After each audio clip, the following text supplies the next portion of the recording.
Hey everyone, and welcome back to my channel. Welcome back to Heather V Reads. Thank you so much for being here. Today I'm going to be taking you through my January TBR. I have 5 books and 2 audiobooks. It has been a little bit of a slow start to the month for me just because I was away at a conference in Columbus, Ohio, and I actually have some footage from when I was there and I visited one of the independent bookstores right downtown.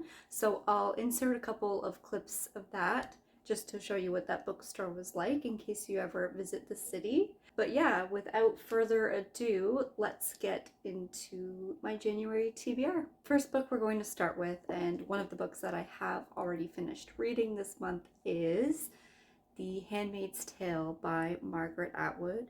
I'm sure you've heard of this book, you've probably read it yourself, or maybe you've watched the TV series, which I think is incredible.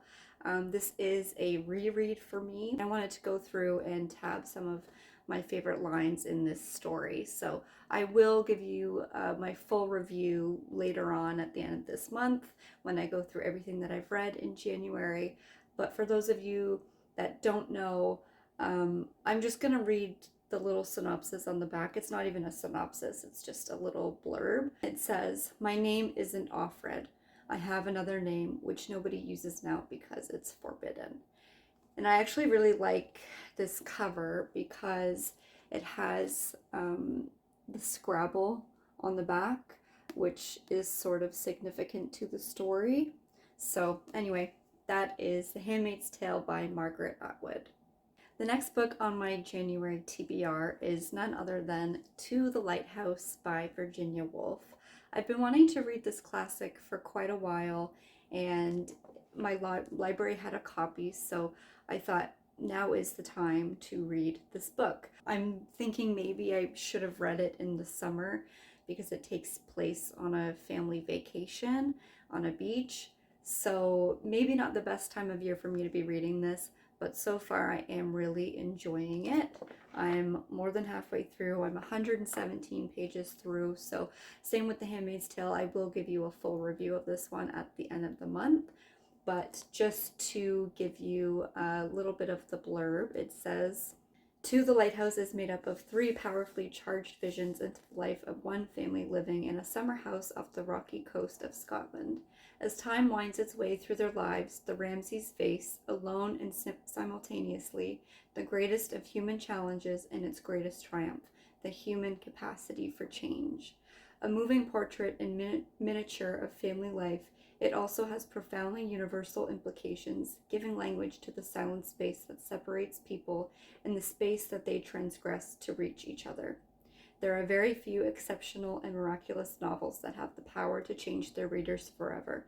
To the Lighthouse is one of them," which just sounds amazing. And then one of the reviews from Rick Moody says, "Without question, one of the 2 or 3 finest novels of the 20th century." Does it live up to the hype? I'll let you know at the end of the month. Next book on my January TBR is Bunny by Mona Awad.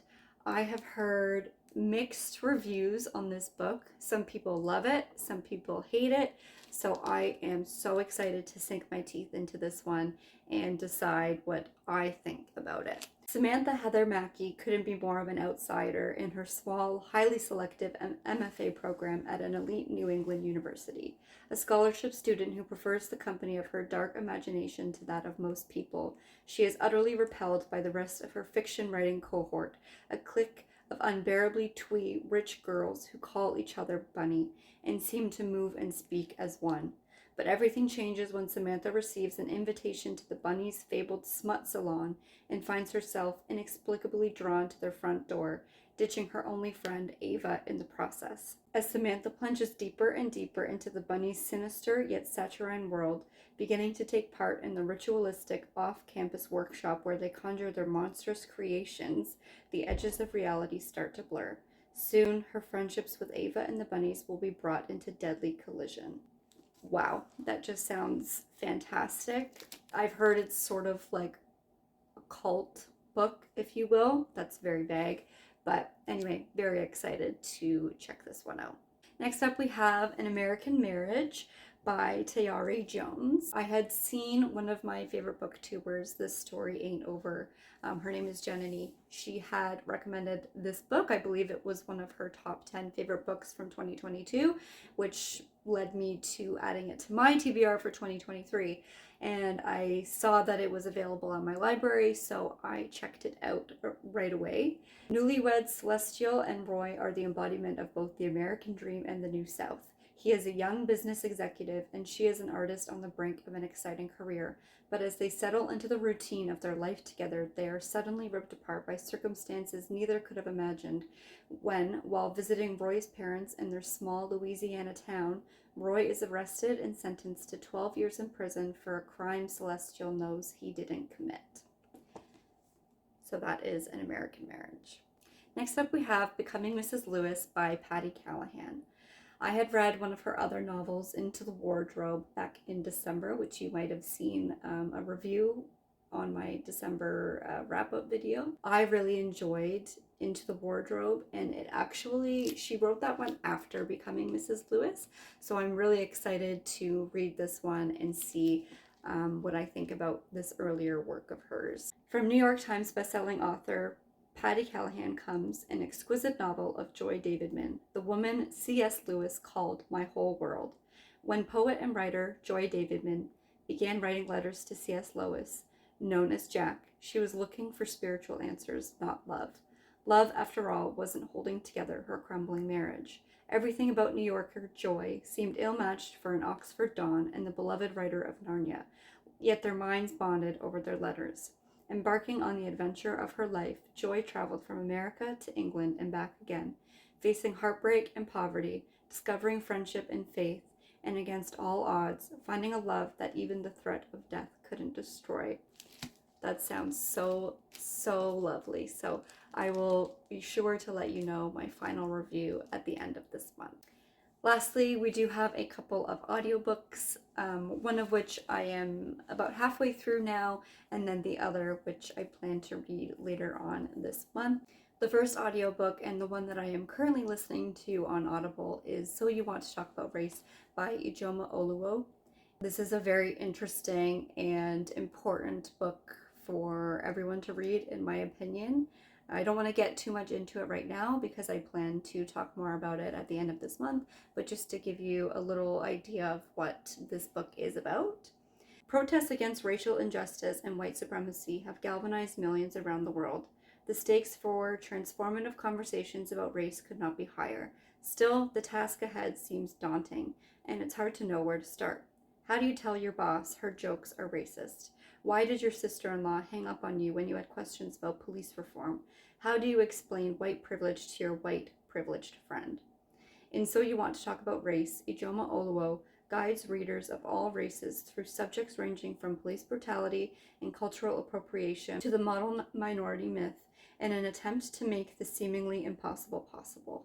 Honest conversations about race and about how racism infects every aspect of American life. So far, I'm absolutely loving it. And like with all these other books, I will let you know my full review at the end of this month. Finally, the last book on this January TBR and the final audiobook is All the Light We Carry by Michelle Obama. I had read her other novel, Becoming, a couple of years ago, and I'm very excited to listen to this one on audiobook as well. And the blurb says, Michelle Obama offers readers a series of fresh stories and insightful reflections on change, challenge, and power, including her belief that when we light up for others, we can illuminate the richness and potential of the world around us, discovering deeper truths and new pathways for progress. Drawing from her experiences as a mother, daughter, spouse, friend, and first lady, she shares the habits and principles she has developed to successfully adapt to change and overcome various obstacles. The earned wisdom that helps her continue to become. She details her most valuable practices like starting kind, going high, and assembling a kitchen table of trusted friends and mentors. With trademark humor, candor, and compassion, she also explores issues connected to race, gender, and visibility, encouraging readers to work through fear, find strength in community, and live with boldness. I absolutely adore Michelle Obama, and I just think this is going to be such an incredible read. So that is it for my January TBR. Let me know in the comments below what you are reading this month and if any of these caught your eye, and I look forward to seeing you in the next video. Bye!